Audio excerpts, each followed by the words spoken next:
приобретено всего 10 626, если я не ошибаюсь, приборов учета. Из них 7 тысяч установлены по городу Сухум. Сейчас у нас к установке планируется в городе Новый Афон более 2000 приборов учета. Надо отметить, что действительно это дает свой эффект.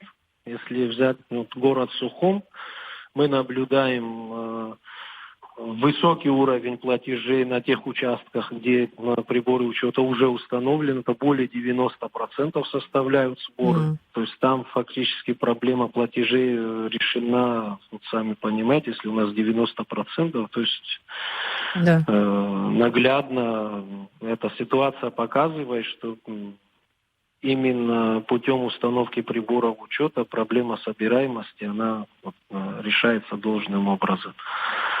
Также производятся отключения за неуплату.